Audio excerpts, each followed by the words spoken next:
He hadn't meant to stay out this long. The winter light had faded quicker than expected, and the snowstorm that began as a gentle flurry had thickened into icy curtains dancing in the wind. Ethan pulled his coat tighter around his little girl, Lily, as they sat on the old wooden bench in the park. Her small hands were wrapped around his arm, her breath shaky clouds in the frozen air. They were supposed to be going home. They were supposed to be celebrating her 7th birthday with hot chocolate and her favorite chocolate chip pancakes. But life hadn't been gentle with Ethan lately.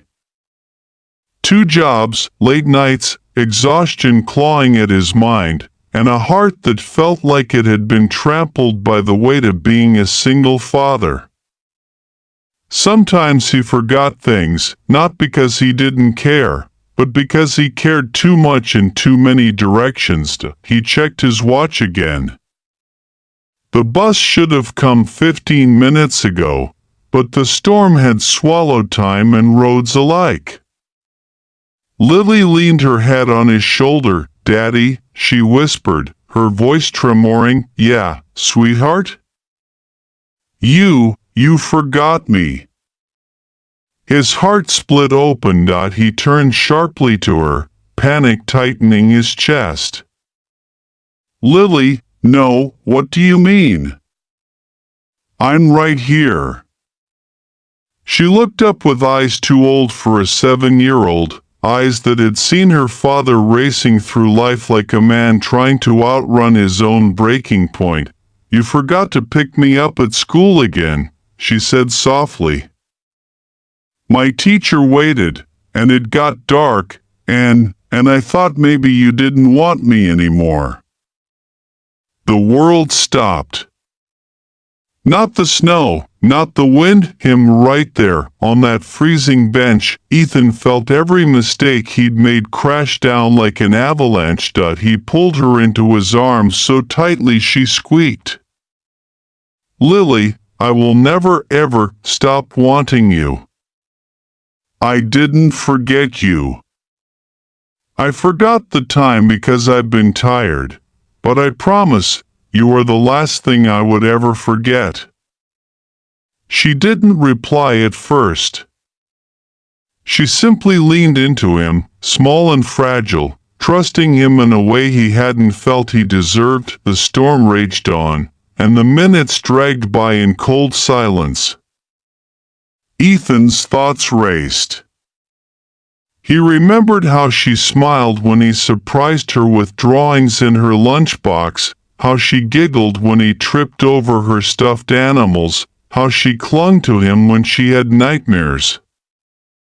He remembered the day her mother left, how Lily's tiny hand squeezed his and didn't let go, but he had been so afraid of failing that he didn't notice he was failing in the quiet ways that mattered most. "Lily," he whispered into her hair, "I'm going to do better. I'm going to slow down. I'm going to make sure you always feel like you matter, because you do. More than anything. Promise?" "With all my heart." By the time the bus finally arrived, headlights glowing like hope through the swirling snow, Lily had fallen asleep in his arms. Ethan carried her on, wrapping her in his coat while she snuggled against his chest. When they reached home, he didn't turn on the lights. He didn't rush to clean or cook. He simply set her down gently, lit the candles on a small half-melted cake he'd bought on the way home, and kissed her forehead. She woke with a gasp as the warm glow flickered. Her eyes widened when she saw the uneven cake and his hopeful smile. "Happy birthday, sweetheart," he whispered. Lily looked at the cake, then at him. "You remembered. I always will." She hugged him hard, so hard he felt something inside him reassemble. like his heart stitched back together by the tiny arms of a child who forgave too easily and loved too deeply, and from that day on, he kept his promise. He arranged his schedule, asked for help when needed, carved time for pancakes and stories and walks in the snow. Because sometimes, it takes one quiet sentence from a child to remind us what truly matters. Before life sweeps you away again, take 1 second, just one, and remember the people who need you. The people who trust you.